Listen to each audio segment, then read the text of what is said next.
오늘 하나님께서 우리에게 주시는 말씀은 다니엘서 4장 1절부터 37절까지의 말씀입니다. 저와 여러분이 한 절씩 교독하도록 하겠습니다. 느부갓네살 왕은 천하에 거주하는 모든 백성들과 나라들과 각 언어를 말하는 자들에게 조서를 내리노라 원하노니 너희에게 큰 평강이 있을지어다. 지극히 높으신 하나님이 내게 행하신 이적과 놀라운 일을 내가 알게 하기를 즐겨하노라. 참으로 크도다 그의 이적이여, 참으로 능하도다 그의 놀라운 일이여. 그의 나라는 영원한 나라요, 그의 통치는 대대에 이르리로다. 나 느부갓네살이 내 집에 편히 있으며 내 궁에서 평강할 때에 한 꿈을 꾸고 그로 말미암아 두려워하였으니 곧 내 침상에서 생각하는 것과 머릿속으로 받은 환상으로 말미암아 번민하였었노라.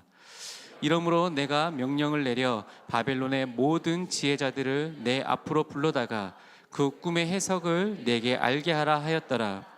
그때에 박수와 술객과 갈대아 술사와 점쟁이가 들어왔으므로 내가 그 꿈을 그들에게 말하였으나 그들이 그 해석을 내게 알려주지 못하였느니라. 그 후에 다니엘이 내 앞에 들어왔으니 그는 내 신의 이름을 따라 벨드사살이라 이름한 자요, 그의 안에는 거룩한 신들의 영이 있는 자라. 내가 그에게 꿈을 말하여 이르되 박수장 벨드사살아, 내 안에는 거룩한 신들의 영이 있은즉 어떤 은밀한 것이라도 내게는 어려울 것이 없는 줄을 내가 아노니 내 꿈에 본 환상의 해석을 내게 말하라. 내가 침상에서 나의 머릿속으로 받은 환상이 이러하니라. 내가 본즉 땅의 중앙에 한 나무가 있어 높이가 높더니 그 나무가 자라서 견고하여지고 그 높이는 하늘에 닿았으니 그 모양이 땅 끝에서도 보이겠고 그 잎사귀는 아름답고 그 열매는 많아서 만민에 먹을 것이 될 만하고 들짐승이 그 그늘에 있으며 공중에 나는 새는 그 가지에 깃들이고 육체를 가진 모든 것이 거기에서 먹을 것을 얻더라. 내가 침상에서 머릿속으로 받은 환상 가운데에 또 본즉 한 순찰자, 한 거룩한 자가 하늘에서 내려왔는데 그가 소리질러 이처럼 이르기를 그 나무를 베고 그 가지를 자르고 그 잎사귀를 털고 그 열매를 해치고 짐승들을 그 아래에서 떠나게 하고 새들을 그 가지에서 쫓아내라. 그러나 그 뿌리의 그루터기를 땅에 남겨두고 새와 놋줄로 동이고 그것을 들풀 가운데에 두어라. 그것이 하늘 이슬에 젖고 땅의 풀 가운데서 짐승과 더불어 제 몫을 얻으리라. 또 그 마음은 변하여 사람의 마음 같지 아니하고 짐승의 마음을 받아 7때를 지내니라. 이는 순찰자들의 명령대로요 거룩한 자들의 말대로이니 지극히 높으신 이가 사람의 나라를 다스리시며 자기의 뜻대로 그것을 누구에든지 주시며 또 지극히 천한 자를 그 위에 세우시는 줄을 사람들이 알게 하려 함이라 하였느니라. 나 느부갓네살 왕이 이 꿈을 꾸었나니 너 벨드사살아, 그 해석을 밝히 말하라. 내 나라 모든 지혜자가 능히 내게 그 해석을 알지 못하였으나 오직 너는 능히 하리니 이는 거룩한 신들의 영이 내 안에 있음이라. 벨드사살이라 이름한 다니엘이 한동안 놀라며 마음으로 번민하는지라. 왕이 그에게 말하여 이르기를 벨드사살아, 너는 이 꿈과 그 해석으로 말미암아 번민할 것이 아니니라. 벨드사살이 대답하여 이르되 내 주여, 그 꿈은 왕을 미워하는 자에게 응하며 그 해석은 왕의 대적에게 응하기를 원하나이다. 왕께서 보신 그 나무가 자라서 견고하여지고 그 높이는 하늘에 닿았으니 땅 끝에서도 보이겠고 그 잎사귀는 아름답고 그 열매는 많아서 만민에 먹을 것이 될 만하고 들짐승은 그 아래에 살며 공중에 나는 새는 그 가지에 깃들었나이다. 왕이여, 이 나무는 곧 왕이시라. 이는 왕이 자라서 견고하여지고 창대하사 하늘에 닿으시며 권세는 땅 끝까지 미치심이니이다. 왕이 보신즉 한 순찰자, 한 거룩한 자가 하늘에서 내려와서 이르시기를 그 나무를 베어 없애라. 그러나 그 뿌리의 그루터기는 땅에 남겨두고 새와 놋줄로 동이고 그것을 들풀 가운데에 두라. 그것이 하늘 이슬에 젖고 또 들짐승과 더불어 제 몫을 얻으며 7때를 지내리라 하였나이다. 왕이여, 그 해석은 이러하나이다. 곧 지극히 높으신 이가 명령하신 것이 내 주 왕에게 미칠 것이라.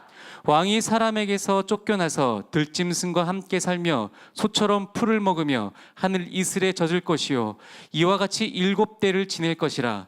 그때에 지극히 높으신 이가 사람의 나라를 다스리시며 자기의 뜻대로 그것을 누구에게든지 주시는 줄을 아시리이다. 또 그들이 그 나무 뿌리에 구루터기를 남겨두라 하였은즉 하나님이 다스리시는 줄을 왕이 깨달은 후에야 왕의 나라가 견고하리이다.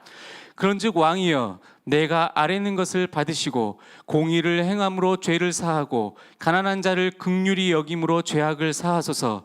그리하시면 왕의 편안함이 혹시 장구하리이다 하니라.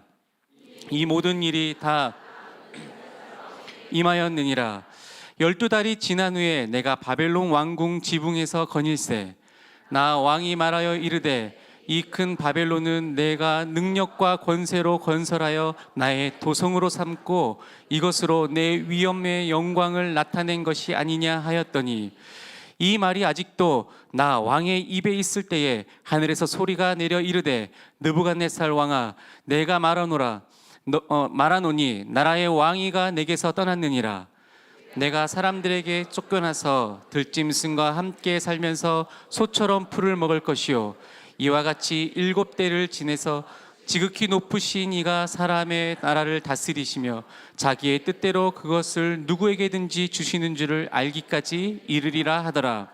바로 그때에 이 일이 나 느부갓네살에게 응함으로 내가 사람에게 쫓겨나서 소처럼 풀을 먹으며 몸이 하늘 이슬에 젖고 머리털이 독수리털과 같이 자랐고 손톱은 새 발톱과 같이 되었더라.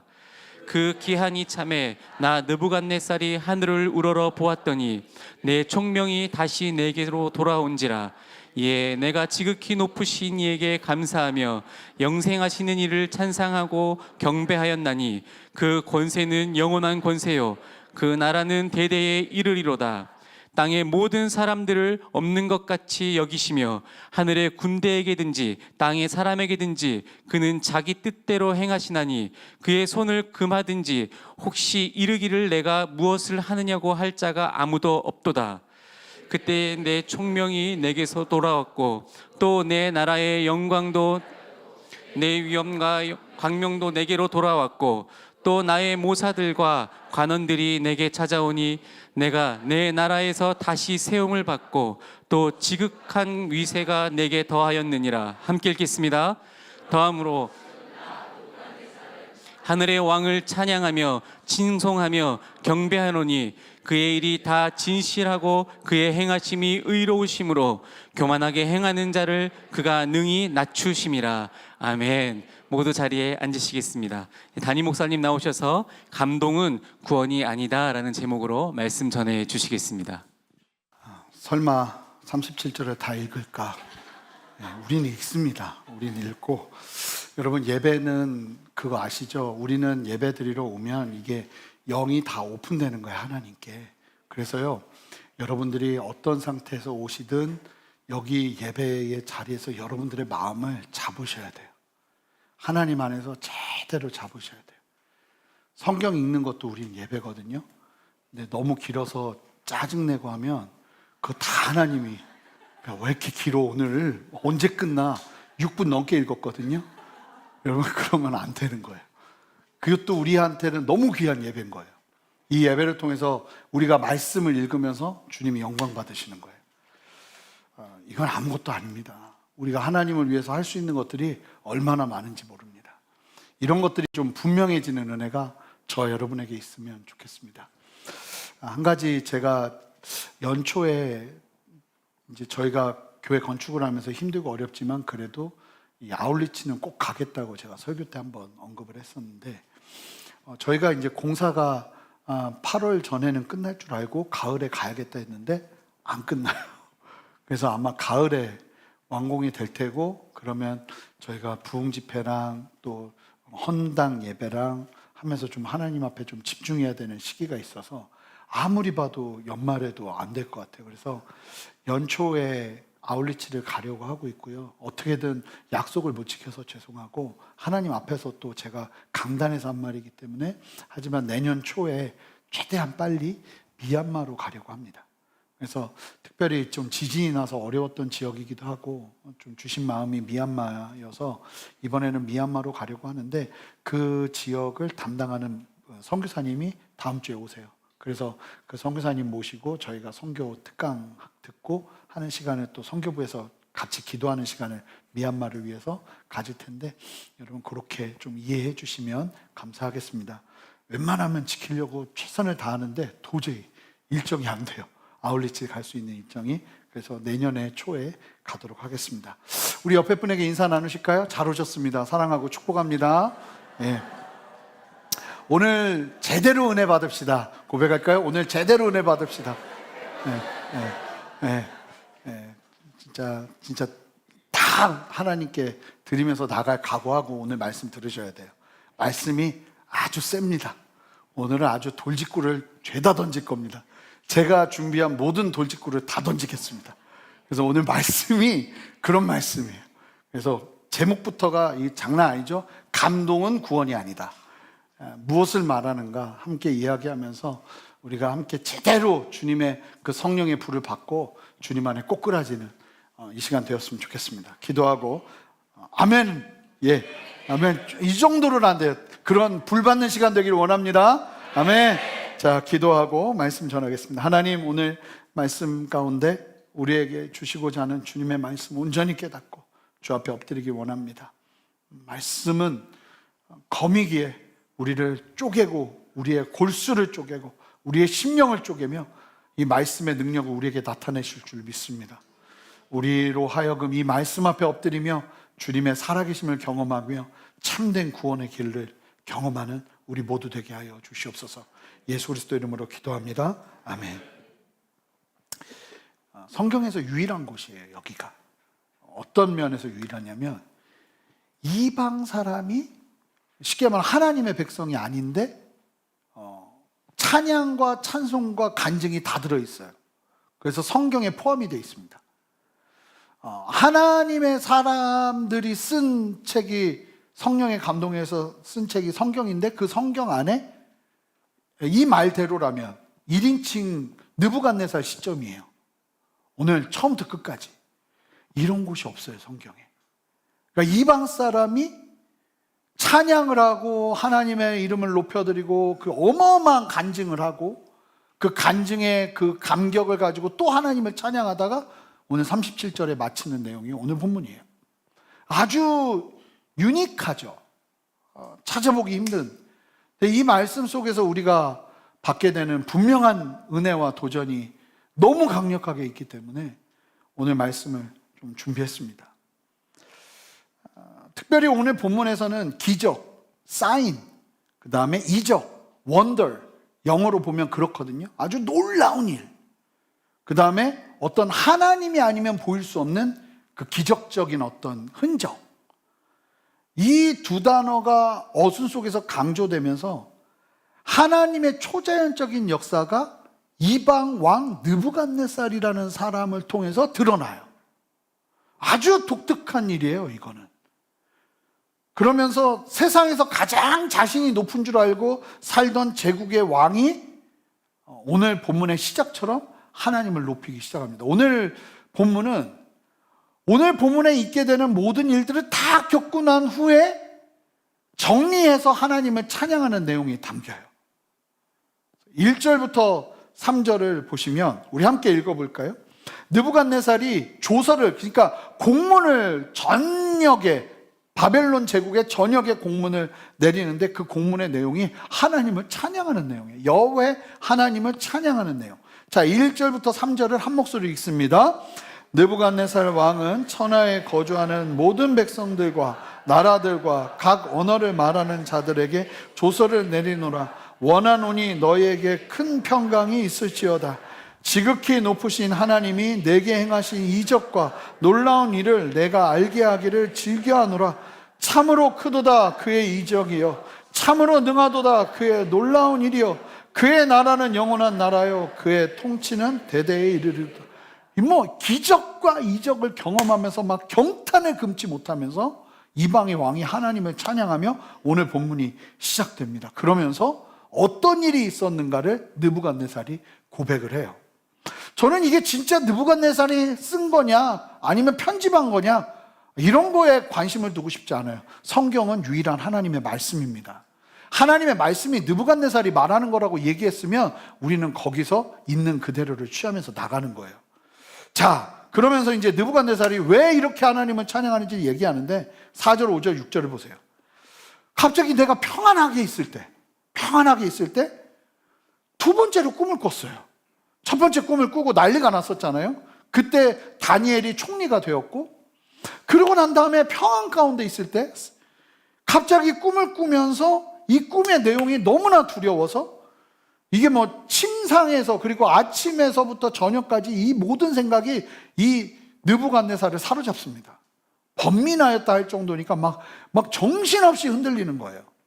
그러면서 명령을 내렸어요. 6절, 이러므로 내가 명령을 내려, 똑같아요. 첫 번째 꿈 때와 바벨론의 모든 지혜자들을 내 앞으로 불러다가 그 꿈의 해석을 내게 알게 하라 하였는데, 문제는 아무도 그 꿈을 해석을 못하는 거예요.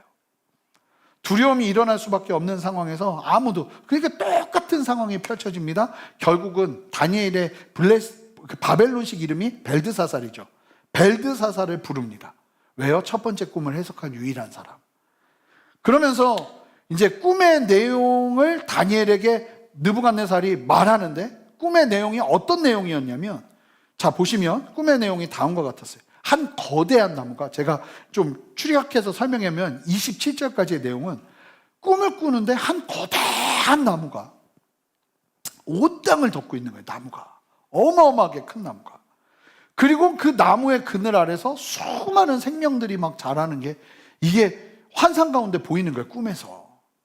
그런데 갑자기 하늘에서 이게 그냥 직감적으로 꿈에 아는 거죠.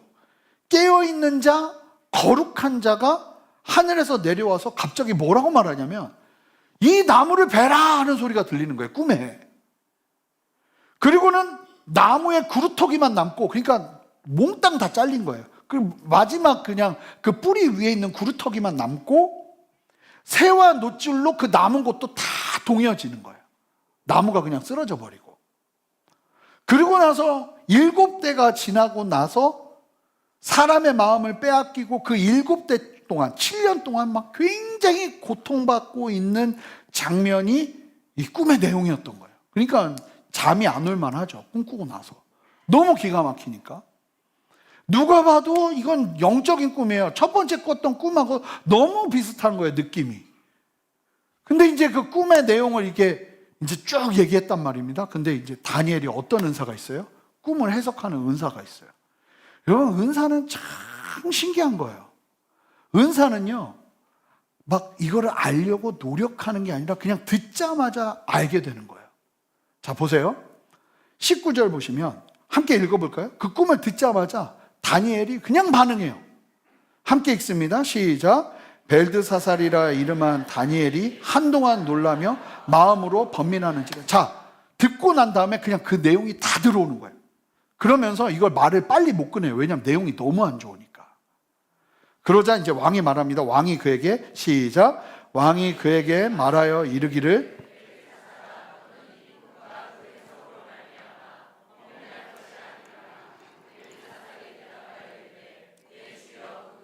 왕을 미워하는 자에게 응하며 그 해석을 왕의 대적에게 응하기를 원하는. 다니엘은 참 지혜로운 사람이에요. 물론 이게 분명히 왕을 위한 꿈이라는, 왕의 꿈이라는 걸 알지만 이게 그래도 내용이 너무 안 좋으니까, 이게 그러니까 오랫동안 정치적으로 살아남는 데는 다 이유가 있는 거예요. 이게 왕을 미워하는 원수들에게 임하길 원합니다 얘기를 해요. 그리고 한동안 멈춘 걸 보면 다니엘이 왕을 굉장히 아꼈던 건 분명해 보여요, 느낌이. 왜냐하면 이 느부갓네살 왕은요, 다니엘의 그 놀라운 꿈 해석과 하나님에 대한 이야기 때문에 실제로 유대인들에게 많은, 어떻게 보면 혜택을 주었다고 봐요. 은혜를 많이 입은 거예요, 다니엘도. 그러니까 이 사람에 대한 꿈이 너무 안 좋으니까 막 가슴이 아픈 거죠. 그 은사가 참 신기하지 않아요? 그냥 듣자마자, 사람들은 모르는데 은사가 있는 사람은 아는 거예요. 제가 말씀드렸지만 방언 통변의 은사를 받은 분을 알거든요. 근데 이게 은사가 오니까요. 이게 무슨 뜻이겠거니? 막 이게 무슨 뜻일까가 아니래요. 기도하는데 그냥 다 들린대요. 너무 괴롭대. 그래서 저 사람, 왜냐면 이게 영의 고백이니까 막 속 얘기 다 나오는 거예요. 막. 그러니까 들으면서 막 너무 괴롭더래요. 그래가지고 이분이 하나님 앞에 간절히 기도하면서 이걸 떠나가게 해달라고. 그러고서 떠나갔는데 후회하는 거 아니에요. 그때는 목회자가 될 마음이 없었어요. 근데 목회자가 되고 나니까 그 은사 사라진 게 너무 아쉬운 거예요. 왜냐하면 여러분, 저도 사모하는 게 그런 은사인데, 만약에 방언에 통변의 은사가 있잖아요. 그럼 성도님이 방언을 하시면 영적인 상태를 파악할 수 있어요. 그걸 도와줄 수 있단 말이에요. 참 기가 막힌 건데, 그 하나님이 그 이유 없이 주는 건 없어요. 그분은 그때 몰랐던 거죠. 그 얘기 길게 하면 안 되고, 하여간 은사라는 건 참 신기하다. 여러분, 예언이라는 은사도 만약에 은사가 있으면 고민하고 생각하고 저 사람은 어떤 환경이고가 아니라 냅킨에서 휴지 뽑듯이 그냥 선포하는 거예요. 그러면 하나님이 주시는 또 다른 마음이 있어서 또 선포하지, 이걸 막 생각하고 조율해가지고 얘기하는 게 아닌 거예요. 이 다니엘이 꿈을 해석하는 능력이 있으니까, 이 느부갓네살 왕이 꿈을 쭉 얘기하니까 그냥 그 내용이 쫙 해석이 되는 거예요. 그러면서 이제 다니엘이 그 꿈의 내용을 해석을 하는데 이렇게 합니다. 말을 하는데 이제 계속 이어지는 내용이에요. 그 거대한 나무는 바로 느부갓네살 왕 당신입니다. 왕이 굉장히 높아진 거죠. 그리고 그 거대한 바벨론 제국을 통해서 많은 나라들이 다스리고 있으니까, 다스림을 받고 있으니까 그게 바로 당신입니다.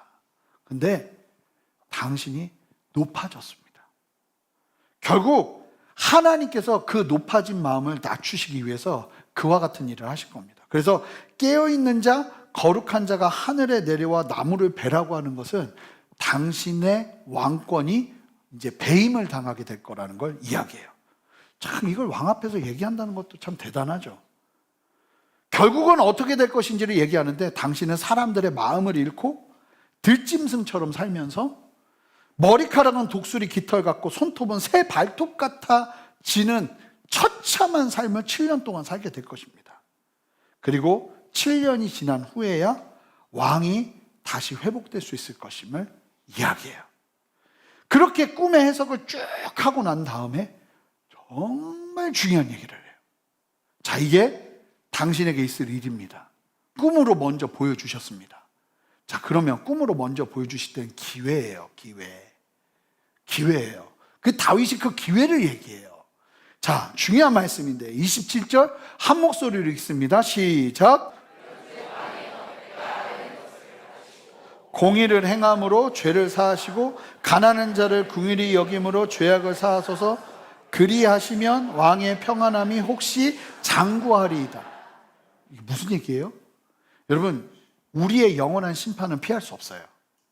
근데 이 땅에서 하나님이 우리를 다루시는 심판 같은 시간들이 있을 수 있어요. 여러분, 특별히 하나님을 정말 사랑하면 하나님이 민감하게 그 인생을 다루세요. 아, 그러면 나 하나님 너무 사랑하지 말아야겠다, 이런 생각하시면 절대 안 돼요. 여러분, 모세의 성막이 언제 가장 강력하게 작은 죄에 민감하게 반응하는지 아십니까? 이스라엘 백성들이 하나님을 정말 사랑할 때, 하나님의 뜻 가운데 온전할 때는 하나님이요, 작은 것 하나하나 어긋난다 싶으면 바로 다루세요. 제가 신학교 때 제 고등학교 친구들이 저를 찾아와서, 야, 너 세상 사람들이 어떻게 왜 술 마시는지는 알아야 될 거 아니냐, 우리랑 같이 가자, 그런 거예요. 그랬더니 친구들이 호프집을 예약을 하고 다 빌려놨어요. 그래서 제가 갔을까요, 안 갔을까요? 너무하는 거 아니에요? 갔어요. 가서 정말 한 번도 안 마셔본 술을 진탕 마셨어요. 정말 내일이 없는 것처럼 마셨어요. 전 성향이 그러니까 또, 그래, 이때 아니면 내가 언제 마셔보겠어? 한번 끝까지 한번 가보자. 그러고는 계속 마시는데, 우리 집은 술을 잘 마셔요. 아버지도 그렇고. 그러니까 처음 마시는 술인데 남들 못지않게 계속 마시더라고요. 그랬는데 다음날 오토바이 타다가 얼굴이 반쪽이 날아갔어요. 병원에 실려가는데 난 회개밖에 안 했어요. 하나님 다시는 나 입에도 안 되겠습니다. 정말요. 뭐 하나 잘못하면요 바로 하나님이 치세요. 그냥 뭐 하나 좀 이게 이렇게 하면 바로, 남들은 그래도 잘 사는 것 같은데 나는 안 그래. 이게 은혜예요, 여러분. 이게 은혜예요. 근데 다니엘이 뭐라고 그러냐면, 하나님이 그렇게 칠 수 있는 그 심판을 피할 수 있는 유일한 길이 있습니다. 그게 뭐냐면 공의를 행함으로 죄를 사하고 가난한 자를 궁휼히 여김으로 죄악을 사하는 겁니다. 이게 무슨 얘기냐면 당시 예수 보혈이 없어요. 회개를 말하는 거예요. 여러분, 회개가 뭔지 아세요? 회개는 잘못했어요 하는 게 회개가 아니에요. 우리 이사야 1장 16절에서 18절, 이거 굉장히 중요해요. 회개는 잘못했어요 하나님 하는 게 회개가 아니에요. 회개가 완성이 되려면 어떻게 해야 되는가? 우리 16절부터 18절 말씀 함께 읽어보겠습니다. 함께 읽습니다. 시작. 너희는, 왜 이렇게 말씀이 이렇게 빨리빨리 안 나오세요? 네, 나와야 돼요. 16절 18절 함께 읽습니다. 시작. 너희는 스스로 씻으며 스스로 깨끗하게 하여 내 목전에서 너희 악한 행실을 버리며 행악을 그치고 선행을 배우며 정의를 구하며 학대받는 자를 도와주며 고아를 위하여 신원하며 과부를 위하여 변호하라 하셨느니라. 여호와께서 말씀하시되 오라 우리가 서로 변론하자. 너희가 죄가 주홍 같을지라도 눈같이 이어질 것이요 지능같이 붉을지라도 양털같이 희게 되리라. 자, 회개가 무엇이냐면, 회개는 잘못했다는 데에 머무는 게 아니라 성경적인 원어로 회개는 가던 길을 돌이켜서 반대길로 가는 게 회개예요. 잘못했어요라고 이야기하는 건 회개의 시작이고요, 진정한 회개는 잘못하고 난 다음에 하나님이 원하시는 대로 순종하는 데까지 가는 게 회개예요. 그래서 도전하는 거예요. 하나님이 원하시는 뜻대로 살기 시작하라고. 그게 회개라고. 행위구원을 말하는 게 아니에요. 구약시대에는 이 한계가 있거든요. 그래서 진짜 회개가 무엇인지를 얘기하는 거예요. 여러분, 예수님 앞에 저는 정말 잘못했습니다, 다시는 안 그러겠습니다 하는데 계속 그 죄를 짓고 있어요. 그 거리를 떠나지 않아요. 하나님을 사랑하는 순종을 살아내지 않아요. 그건 회개가 아니에요. 그냥 감정적인 토로, 감정적인 토설이죠. 다니엘은 분명히 알고 있었어요. 이 꿈을 통해서 주어진 경고에 귀를 기울이고 선한 행동을 실천함으로써 진정 회개의 삶을 살아낸다면, 진심으로 왕이 회개한다면 어떤 일이 벌어지는 거예요? 여러분, 하나님이 이 땅에서 주시는 현세적인 심판은 올바른 삶을 살아내면서 회개하면서 피할 수 있다는 거예요. 영원한 심판은 결정되어 있지만, 여러분, 어떤 일이, 그런데 이제 그렇게 얘기했음에도 불구하고 이 왕이 이 말을 들을까요, 듣지 않을까요? 사람은 그래요. 안 들어요. 자, 28절 느부갓네살이 얘기합니다. 이 모든 일이 다 나 느부갓네살 왕에게 그대로 임했다. 회개하지 않은 거예요. 돌이키지 않은 거예요. 그랬더니 안타깝게도 꿈대로 되는 거예요. 아니, 여러분, 사람이 하나님의 경고받으면 회개할 것 같잖아요. 근데 진짜 발등에 불 떨어지지 않으면 회개를 잘 안 해요. 할 수만 있다면 하나님의 경고 앞에서 엎드리는 저와 여러분 되시기를 주님의 이름으로 축복합니다. 여러분, 그러니까 회개할 때, 회개는 사실은 겸손이거든요. 하나님 앞에서 스스로 낮추는 거예요. 근데 그걸 안 하면 어떤 일이 벌어지는가? 여러분, 겸손, 스스로 낮아질 때는 은혜가 임해요. 그런데 내가 낮아지지 않아서 하나님에 의해서 낮춤을 당하잖아요. 그거는요, 징계가 되는 거예요. 징계로 임하기 시작해요. 그래서 28절부터 36절을 보면 12개월 후에 왕이 바벨론 궁정 옥상에서 너무 잘 되니까, 하나님 말씀 듣고도 너무 잘 사니까 12개월 후에 자신의 업적을 자랑하면서 교만한 말을 내뱉습니다. 이게 다 내가 한 일이다. 이런 말을 내뱉는 순간 하늘로부터 이 느부갓네살 왕에게 음성이 임합니다. 자, 중요한 사실을 기억해 두세요. 느부갓네살이 하나님의 음성을 듣습니다. 뭐라고 듣는가 하면 31절 32절 보시면, 이 말이 아직도 나 왕의 입에 있을 때 하늘에서 소리가 내려 이르되 느부갓네살 왕이 내게 말하노니 나라의 왕위가 내게서 떠났느니라.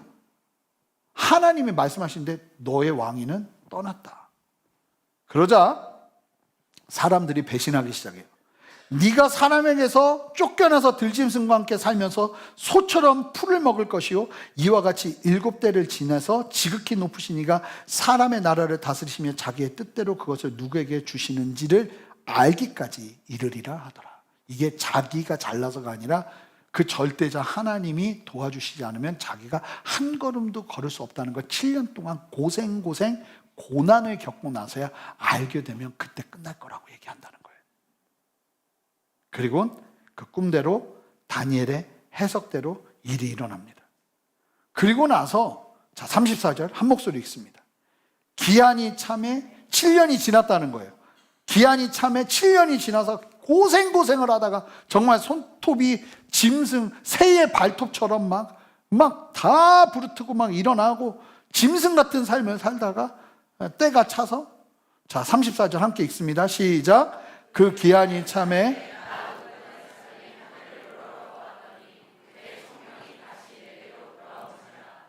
이에 내가 지극히 높으신 이에게 감사하며 영생하시는 이를 찬양하고 경배하였느니 그 권세는 영원한 권세요 그 나라는 대대에 이르리라. 기한이 찼다는 건 7년이 지났다는 의미인데 그러자 왕이 무엇을 하나 봤더니 하늘을 우러러봤대요. 왕이 그때서야. 이게 무슨 얘기예요? 하나님 앞에서 자신을 낮추고 항복하며 지극히 높으신 하나님 앞에 엎드리는 거예요. surrender. 완전히 부복하는 거예요. 하나님 앞에. 이게 7년이나 걸렸다는 것도 신기하고 이미 들었음에도 불구하고 빨리 돌이키지 않았다는 것도 신기한데 이게 우리예요. 그러자 그 엎드림 속에서 하나님, 자 보세요. 이방 사람이 하나님 앞에 surrender. 완전히 부복했어요. 하늘을 우러러 바라봤어요. 그랬더니 하나님이 또 거기서 이방인 왕에게 회복을 역사하세요. 자, 굉장히 중요한 내용이에요. 회복을 역사하세요. 그러면서 그 엎드림 속에서 총명이 다시 돌아왔다고 그래요. 한편으로 하늘을 우러러보기까지 7년이나 걸렸다는 게 정말 대단하지만 그럼에도 돌아보니 다행이에요. 하나님께 돌아오니 다행이에요. 여러분, 가장 빠른 길은 하나님 앞에 엎드리는 거예요. surrender. 하나님 앞에 철저하게 엎드리는 거예요. 그분 앞에 그냥 부복하는 거예요. 그거밖에 살 길이 없어요, 여러분. 고난이 오잖아요? 여러분, 어떤 고난인지 모르지만 무조건 하나님 앞에 납작 엎드리세요. 하나님을 우러러 보시기 시작하기 바랍니다. 그럴 때 하나님이 역사하시는 거예요. 그러면서 느부갓네살의 마지막 모습을 보세요. 36절부터 37절. 그때 내 총명이 내게로 돌아왔고, 자, 회복이 있었어요. 이방 사람이 하나님을 바라보자 하나님이 회복을 주신 거예요. 내 나라의 영광에 대하여도 내 위엄과 광명이 내게로 돌아왔고 또 나의 모사들과 관원들이 내게 찾아오니 사람들이 다 나를 피했다 갑자기 하나님이 푸시기 시작하니까 사람들이 찾아오기 시작해요. 그러면서 힘이 생기기 시작하고 내가 내 나라에서 다시 세움을 받고 지극한 위세가 내게 더하였느니라. 그러면서 37절 마지막에 이 이방왕이 하나님을 전심으로 찬양합니다. 찬양하는 내용 37절 한 목소리 읽습니다. 시작. 그러므로 지금 나 느부갓네살은 하늘의 왕을 찬양하며 찬송하며 경배하노니 그의 일이 다 진실하고 그의 행하심이 의로우심으로 교만하게 행하는 자를 그가 능히 낮추심이라. 지극히 높으신 하나님, 진실하고 의로우신 하나님을 찬양하면서 이 글이 맞춰집니다. 자, 정리를 좀 해보겠습니다. 느부갓네살 왕은 이방인임에도 불구하고 하나님의 간섭을 경험했습니다. 하나님이 꿈을 2번이나 주셨습니다. 그리고 실제 그 꿈이 이루어지는 걸 느부갓네살은 직접 2번째 꿈에서 경험을 했습니다. 하나님의 위대함에 감동했고 감탄하면서 그분을 경외했습니다. 두려워했습니다. 그리고 결국은 이처럼 진실하게 하나님을 찬양하며 높여드리며 월십했습니다. 이게 이방 나라의 왕이라고는 믿겨지지 않을 정도로 이스라엘스럽습니다. 그렇다면 질문을 하겠습니다. 느부갓네살은 구원받았을까요? 구원받았을까요? 느낌 오시죠? 제목도 뭐 뻔하니까. 구원과 상관없는 인물입니다. 구원과 상관없는 인물이에요. 여러분, 구원이 일어나는 데 있어서 절대적으로 필요한 게 뭔지 아세요? 예수님께서 광야에서 40일간 금식하시고 난 다음에 사탄의 시험을 이기시고 그때 마침 세례 요한이 헤롯에게 잡혀갑니다. 그러니까 세례 요한과 예수님은 동시에 있을 수 없어요. 그가 잡혀가야 돼요. 이게 기가 막혀요. 누가복음 새벽에도 보지만 예수 그리스도를 위해서 헌신하고 희생하는 얼마나 많은 믿음의 사람들이 있는지를 보게 되거든요. 근데 그러면서 예수님께서 이제 공생애를 본격적으로 시작하시는 그때 예수님께서 무엇을 외치셨는가? 마가복음 1장 15절. 한 목소리로 읽겠습니다. 함께 읽겠습니다. 이르시되 때가 찼고 하나님의 나라가 가까이 왔으니 회개하고 복음을 믿으라 하시더라. 여러분, 복음을 믿을 때 반드시 있어야 되는 게 뭐냐면 세례 요한이 했던 세례가 회개의 세례예요. 여러분, 반드시 있어야 하는 게 뭐냐면 회개예요. 회개. 감동할 수 있어요? 회개 없이. 감격할 수 있어요? 회개 없이. 엎드릴 수 있어요? 회개 없이. 여러분, 회개 없는 믿음은 입술의 고백에 불과하고 믿음 없는 회개는 도덕적 반성에 불과해요.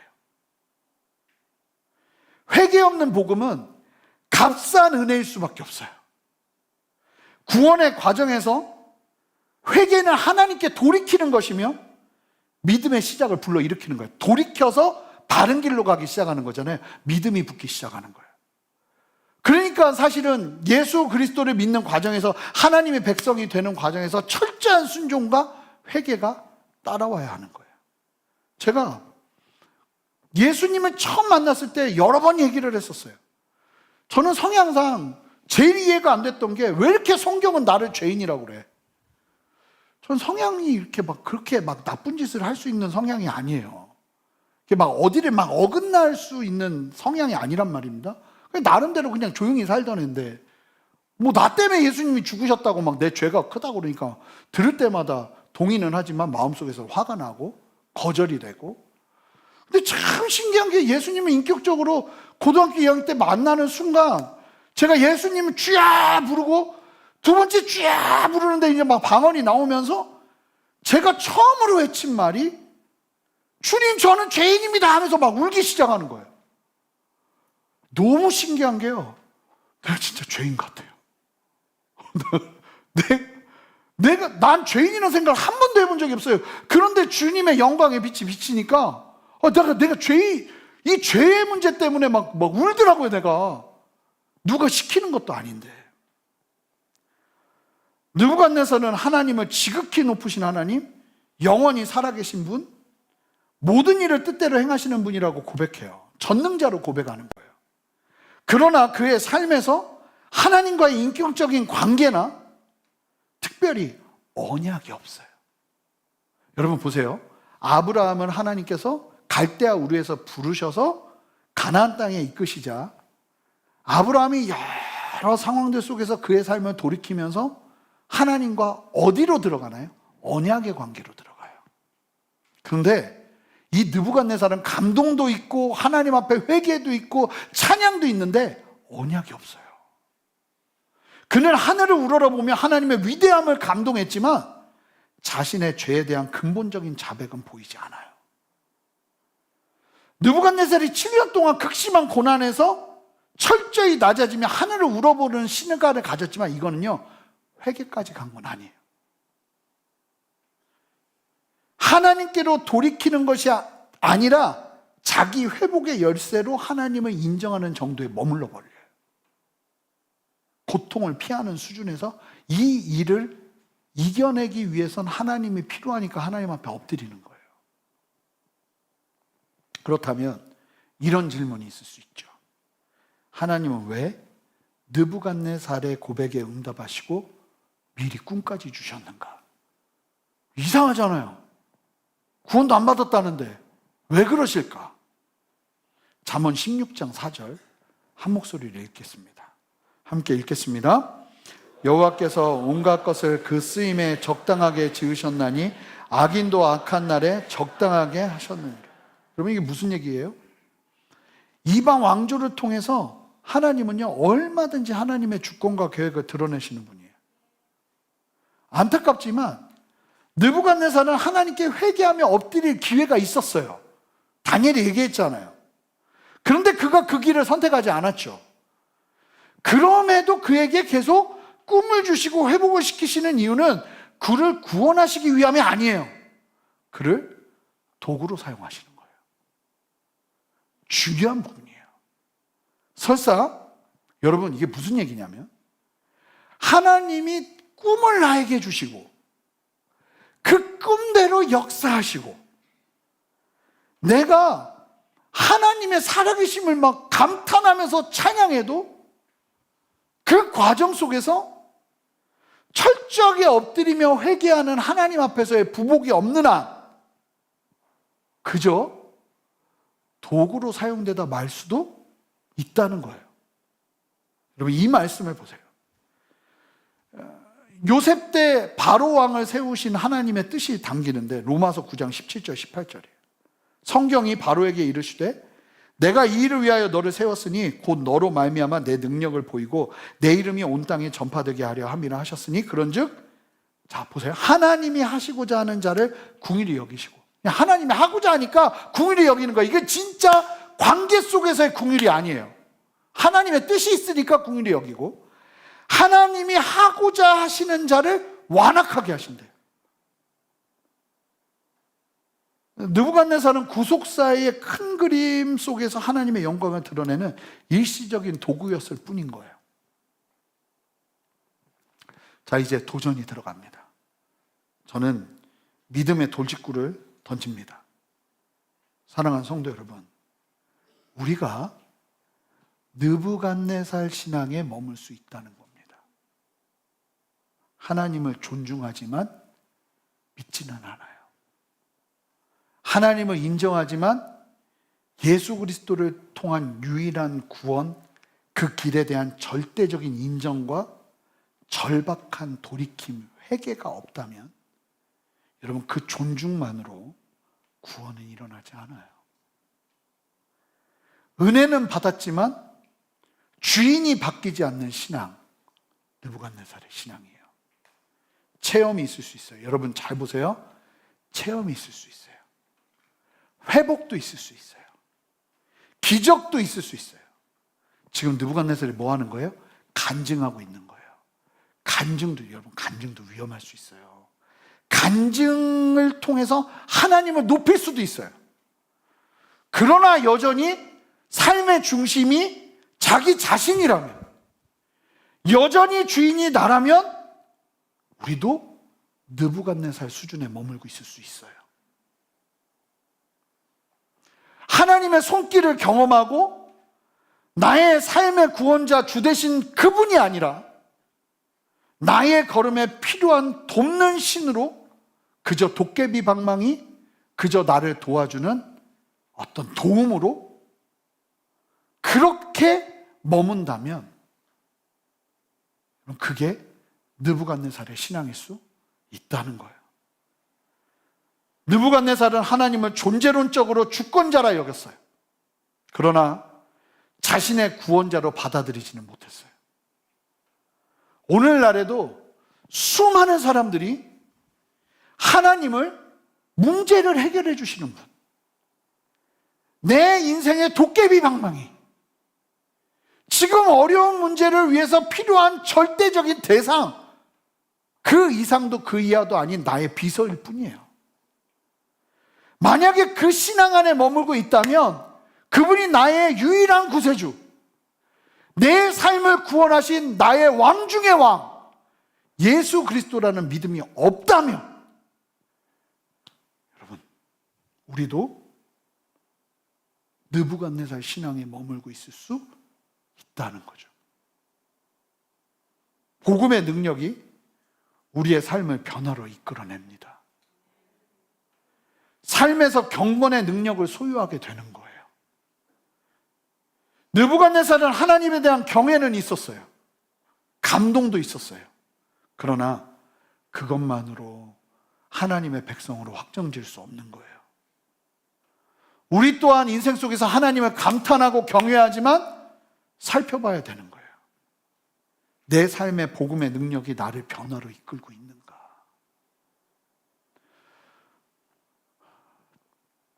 물론 예수님을 믿는다는 믿음의 고백을 무시하는 게 아니에요. 근데 성경은 예수님을 믿는다면 반드시 믿는 자에게는 이런 삶을 살 거라고 수없이 증언을 하고 있는데 그걸 안 읽어요. 뭐만 읽냐면 만일 예수를 주로 시인하면 그는 미쁘시고 의로우사 우리 죄를 사하시고 우리를 구원하신다. 요것만 믿어요. 디모데후서 3장 5절 말씀을 좀 같이 읽어볼게요.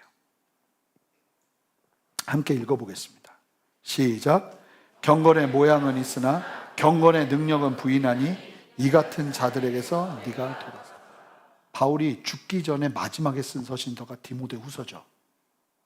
여기서 수없이 많은 사람들을 세우고 교회 안에 성도들을 세우는 과정에서 바울이 경계하는 사람들이 있어요. 어떤 사람들이냐면 경건의 모양은 있는데 경건의 능력은 원하지 않아요. 이게 무슨 말인가? 경건의 모양은 예배 출석도 해요. 기도의 모양도 있어서 기도도 하는 것 같아요. 막 성경적인 언어도 사용해요. 또 리더일 수도 있어요, 교회에서. 이런 거 다 있는 거예요. 그런데 경건의 능력이 뭐냐면 하나님의 살아있는 역사, 성령의 생명력, 복음의 실제성, 그래서 복음을 통해서 죄사함을 받고 변화를 받아 중생하며 성화하는 과정으로 이끌어가는 그 복음의 능력, 거기까지는 받아들이고 싶지 않아요. 그 능력은 거부한다는 거예요. 그냥 경건의 모양만 있으면 되지. 내 진짜 그렇게 살아야 돼? 그건 목사님들만 사는 거 아니야? 선교사님들만? 우리 장로님들만? 몇몇 믿음이 뛰어난 사람들만 그렇게 사는 거 아니야? 이렇게 생각한다는 거죠. 그걸 부인하는 사람들. 바울은 뭐라고 말하냐면 사실은 그 앞에 이 부인하는 사람들의 특징을 1절부터 4절에서 얘기해요. 자기를 사랑하고 돈을 사랑하고 자랑하고 교만하고. 여러분, 자랑과 교만이 이렇게 위험한 거예요. 교회에서는 자랑하면 안 돼요. 뭐 잘 돼도 겸손하세요. 남들이 높여줘야 그게 이렇게 모양이 이렇게 탁 하는 거지, 내가 자랑하면 모양 빠지는 거예요. 진짜 하면 안 돼. 이거는 세상이나 하는 거예요. 자랑하면 부모 거역하고. 이게 여기 뚝 들어간다니까요. 부모님께 잘하셔야 돼요. 예수 믿는 사람들은 아무리 부모님이 힘들게 해도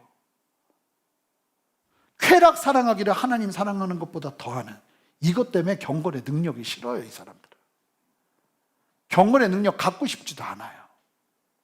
근데 뭐라고 말해요? 돌아서라. 그 사람들에게서 돌아서라. 구원은 감동하는 데 머물지 않아요. 여러분, 이 말씀이 여러분을 좀 막 흔들어야 돼요. 내가 진짜 구원받은 거 맞나? 내 구원이 진짜 예수님 안에서 진짜 그분이 나의 주인이 되셔서 나의 전인격을 그냥 다 송두리째 바꿔내고 계시는가? 나는 변화되고 있는가? 말씀대로 살지 않으면 답답해서 견딜 수가 없는, 이 예레미야가 얘기하잖아요. 내가 나가면 너무 고통당하는데 말을 전하지 않을 수가 없다. 왜냐하면 내 안에 화가 계속 임한다고, 막 불이 임한다고. 하나님이 내 안에 정말 역사하시는 그 생명의 역사, 구원의 역사가 내 안에 일어나고 있는가? 지금 나의 관심사는 어디에만 초점이 맞춰져 있는가? 구원은 그리스도의 십자가의 죽음과 부활을 믿음으로 인하여 전인격적으로 펼쳐지는 역사예요. 인정하는 정도가 아니에요. 철저한 죄에 대한 인식과 회개, 그리고 내 삶에서 어떻게든 예수 그리스도의 진리 앞에서 어떻게 순종할까?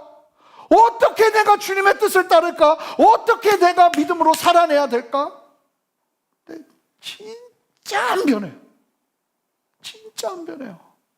관심 없어요. 경건의 능력을 갖고 싶은 마음이 없어요. 그냥 경건의 모양이면 충분해요. 이거 진짜 위험하다는 거예요. 적어도 우리 순전한 교회에서 다른 거는 필요 없어요. 사람이 뭐 막 정말 그게 중요하지 않아요. 예배 드리는 사람들이 계속 여기에 고민하고 엎드리고 어떻게 구원을 얻어야 될까? 하나님, 내가 정말 주님이 나의 주인이신가? 이것들을 고민하면서 주님 앞에 엎드릴 수 있다면 이 길 외에 다른 길은 없는 거예요. 십자가를 통과하셔야 돼요. 진짜 십자가를 통과하셔야 돼요.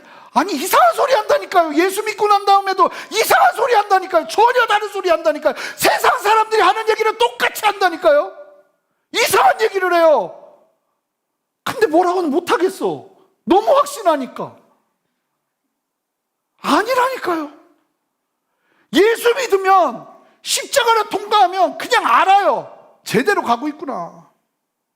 근데 예수를 믿는다고 하지만 온통 머릿속에는 전혀 다른 것들이 가득 차 있어서 느부갓네살처럼 사는, 지금 당장 나의 이익을 위해서 하늘 우러러보고 도와주시면 감사하다고 하고, 그리고 내 길 가는, 되게 무서운 말씀이죠. 굉장히 무서운 말씀이죠. 이 말씀이 느부갓네살은 하나님과 상관없습니다. 이 말씀 앞에 우리가 엎드리면서 주님, 나를 구원해 주십시오.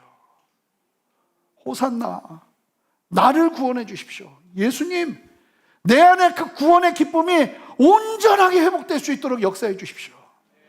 전인격이 바뀌고, 내 생각이 바뀌고, 내 중심이 바뀌고, 내 가치관이 바뀌고, 오직 예수 그리스도가 나의 전부가 되어서 살아내는 인생. 그렇다고 세상 대충 살라는 게 절대 아니잖아요. 다르다니까요.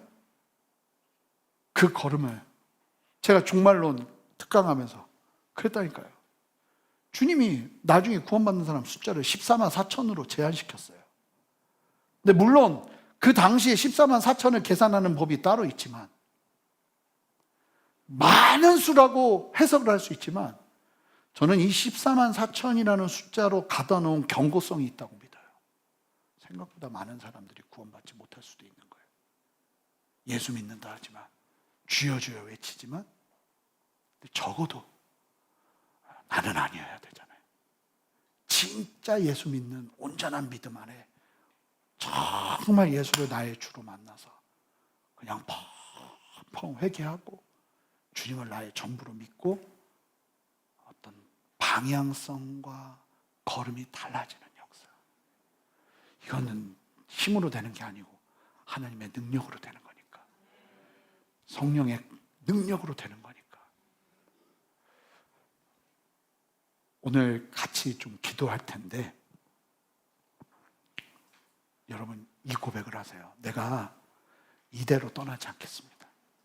내가 주님이 나의 구주가 되고, 내가 주님 앞에 엎드리고 주님의 사람으로 살 수 있는 그 은혜를 붙잡기까지 나는 포기하지 않겠습니다.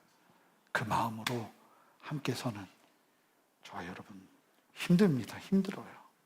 힘들어. 다 같이 일어서시겠습니다. 우리 함께 이 찬양을 할 텐데, 무명이어도 공허하지 않은 것은 예수 안에 난 만족함이라. 여러분 믿으십니까? 가난하여도 부족하지 않은 것은 예수 안에 오직 나는 부요함이라.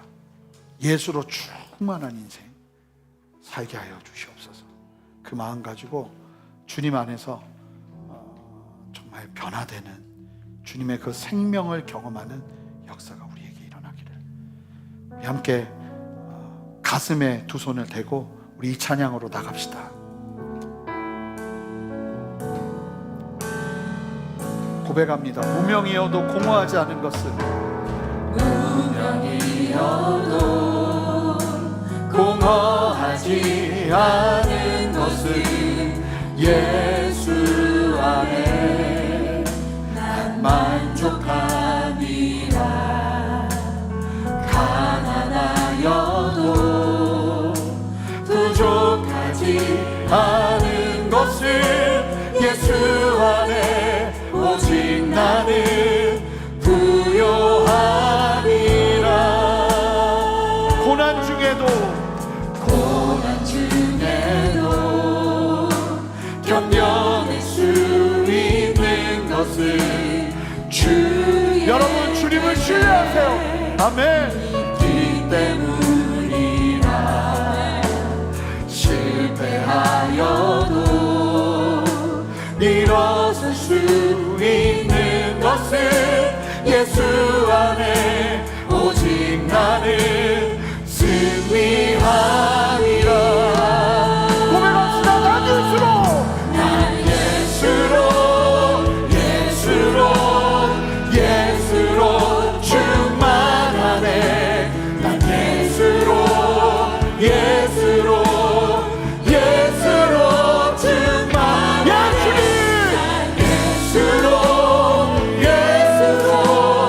예수로 충만하네. 영원한 왕 내 안에 살아계시네. 우리 고백합니다. 내 몸이 약해도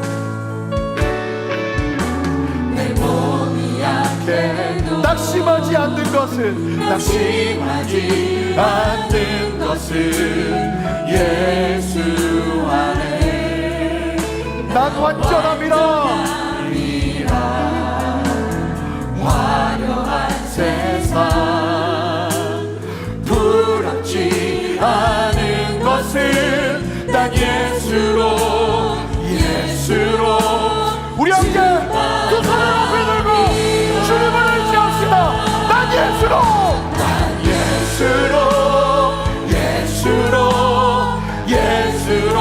충만.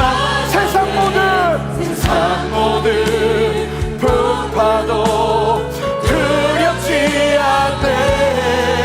난 예수로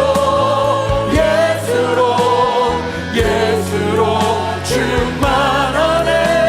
영원한 왕 내 안에 살아계시네.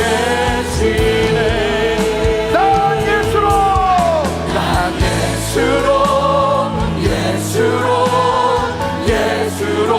충만하네. 세상 모든 두렵지 않네.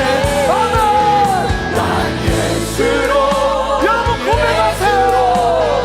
예수로 충만하네. 영원한 왕 내 안에 살아계. 다시 한번 고백합시다. 난 예수로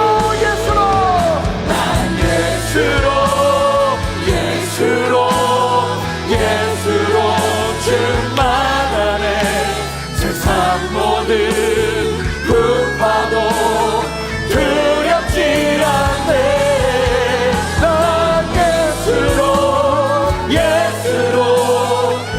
예수로 충만하네.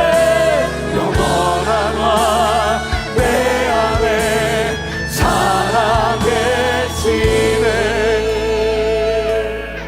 여러분 예수 믿는 건 나를 부인하는 거예요. 내가 정말 죽는 거예요. 예수 그리스도의 진리 안에서, 십자가의 복음 안에서 내가 정말 죽는 거예요. 내가 죽을 수 있는 게 아니에요. 복음이 내게 다가오고 복음의 진리가 내 안에 깨달아지고 이 진리가 나의 전부가 되기 시작할 때 나를 부인하고 하나님의 뜻을 잡기 시작하는 역사가 일어나는 거예요. 하나님, 내가 느부갓네살의 신앙에 머물지 않기를 원합니다. 이 시간 내가 점프하기를 원합니다. 주님, 온전한 신앙 위에 서기를 원합니다. 주님, 십자가를 통과하기를 원합니다. 주님. 20년을 신앙생활한 분들이 있어요. 30년을 신앙생활한 분들이 있어요. 근데 느부갓네살이에요. 하나님이 이 시간 여러분들을 깨우십니다. 하나님, 내가 정말 주님 제대로 믿고 이 땅 살아가고 싶습니다.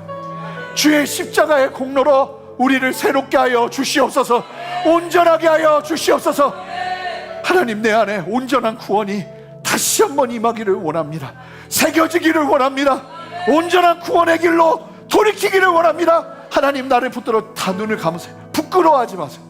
하나님, 나를 온전한 구원의 길로 느부갓네살 신앙에서 벗어나게 하여 주시옵소서. 나를 붙잡아 주시옵소서. 그런 분들만 믿음의 두 손을 높이 드세요. 높이 드세요. 하나님, 이 시간 나를 건져 주시옵소서. 구령의 열정으로, 하나님 구령의 역사로 하나님 나를 구원하여 주시옵소서. 여러분, 주님의 이름을 크게 부르시기 바라요. 구원의 이름, 능력의 이름 예수를 부르시기 바라요. 우리 주님의 이름 한번 부르고 기도합니다. 주여! 하나님 역사하시는 주님을 찬양합니다. 하나님, 이 시간 새롭게 하여 주시옵소서. 예수의 복음으로 우리를 새롭게 하여 주시옵소서. 하나님, 느부갓네살의 신앙을 벗어버리게 하옵소서. 느부갓네살의 믿음을 벗어버리게 하옵소서.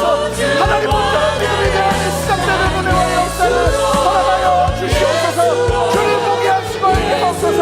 하나님의 마음을 드러나게 하옵소서. 십자가를 지르게 하시고 십자가를 통과하게 하시고 하나님의 은혜 안에 다시 한번 온전하게 십자가 앞에 엎드릴 은혜를 허락하여 주시옵소서.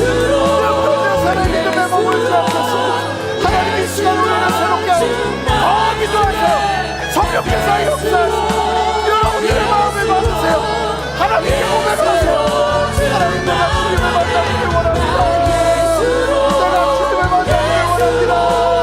내가 주님을 만나기를 원합니다. 내가 주님 안에 새로워지기를 원합니다. 하나님, 나를 깨워주시옵소서. 나를 깨워주시옵소서. 나를 깨워주시옵소서. 십자가를 통과하게 하옵소서. 십자가를 통과하게 하옵소서. 할렐루야. 구령의 역사가 일어날 것입니다. 하나님, 살리시옵소서. 살리시옵소서.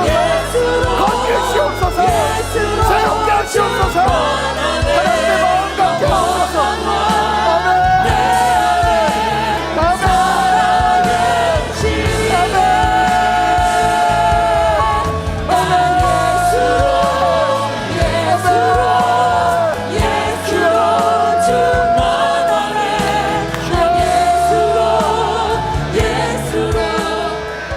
저는 이거 영적 전쟁이라고 봐요. 느부갓네살 영으로 다 물들어 버리는 거예요. 수많은 그리스도인들과 수많은 믿는다고 하는 사람들을 그 정도로 만족하게 하는 거예요. 예배 드리면 됐잖아. 감동받으면 됐잖아. 지금 눈물 흘리면 됐잖아. 경건의 능력까지는 필요 없어. 그건 특별한 사람들이 하는 거야. 여러분, 이 거짓 메시지를 우리가 송두리째 뽑아내야 돼요. 우리 모두가 왕같은 제사장이요 거룩한 나라예요.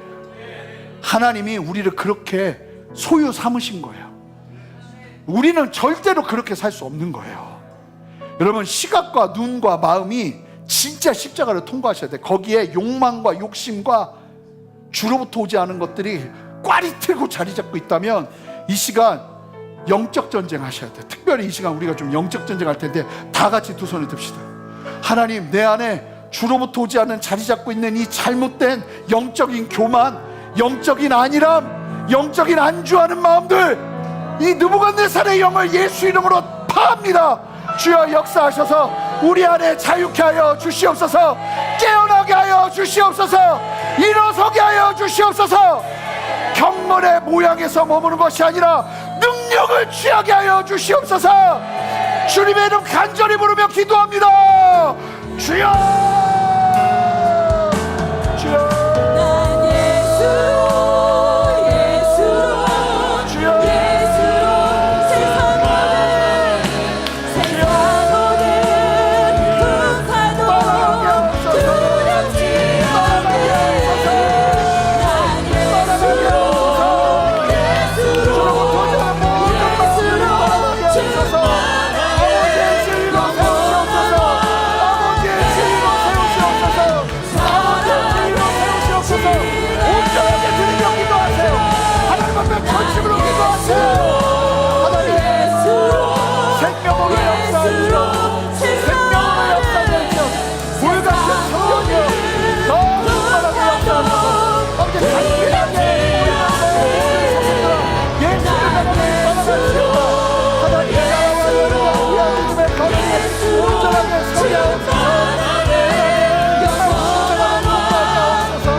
하나님의 사람에게는 오늘 느부갓네살이 경험한 것처럼 회복이 있습니다. 어떻게 보면 삶의 자리에서 역전이 일어나는 회복이 있는데, 여러분 더 중요한 게 뭐냐면, 전 새벽 예배 말씀 대하면서 너무나 많이 받은 도전이, 이 사가랴가 아이를 가질 수 없는데 아이를 갖게 되자 벙어리 됐던 게 터지는 게 아니라, 아이를 가졌음에도 불구하고 여전히 하나님의 뜻대로 이 아이를 키우기로 작정하고 그 아이의 이름을 요한이라고 하는 그 순간 입이 터져요. 정말 중요한 건 회복이 아니에요, 여러분. 회복하고 난 이후에 여전히 주님이 우리의 주 되시는가 하는 거예요. 그 우선순위가 우리 안에 분명하게 세워져서 회복의 역사가 일어날 것을 믿음으로 선포하며 나가는 시간을 좀 갖고 싶어요. 하나님이 그렇게 역사하실 거예요. 여러분들에게 회복을 주실 거예요. 그런데 만약에 여러분들이 느부갓네살의 신앙으로 그 회복을 경험하면 그거는 잠시간의 회복이에요. 나를 망가뜨립니다. 우리가 정말 정확하게 우리의 주 되신 주님 앞에 순종할 수 있는 믿음으로 나간다면 하나님의 회복은 우리에게 더 귀한 추진력을 가져다 줄 거예요. 그 회복이 있을 거예요. 여러분 주님 앞에 기도하세요. 하나님, 내가 그 회복 속에서도 하나님의 놀라운 역사 속에서도 변함없이 주님을 나의 구주로 모시며 살아가는 참된 은혜가 있기를 원합니다. 주여, 나의 걸음 가운데 그 모습이 어떤 모양이라 할지라도 변함없이 주님을 붙잡을 수 있는 믿음의 중심을 세워 주시옵소서. 두 번째로 기도할 건 우리 순전한 교회예요. 교회가 이런 얘기를 계속해야 돼요. 진짜 복음에 깨어 있을 수 있도록. 이게 느부갓네살의 영에 취해 있는데도 자기가 잘하는 것처럼 살고 있게 격려하고 그렇게 우쭈쭈 해주는 교회가 아니라 정말 복음 안에 깨어 있을 수 있도록 살아있는 복음이 선포되는 교회가 되어야 돼요. 이게 연약해지면 안 돼요. 여러 상황들 속에서 약해지면 안 돼요. 이게 더 강건하게 일어나는 아버지 믿음의 공동체 되게 우리 교회를 사용하여 주시옵소서. 예배 때마다 그런 깨어짐과 아버지 깨어남이 일어나게 역사하여 주시옵소서. 이 두 가지 회복과 우리 순전한 교회를 위해서 함께 마지막으로 두 손을 들고 주님의 이름 한 번 더 부르며 기도합니다. 주여, 주님 역사하시는 주님을 찬양합니다. 하나님 오늘 주시는 하나님 아버지 예수로 하나님의 말씀을 따라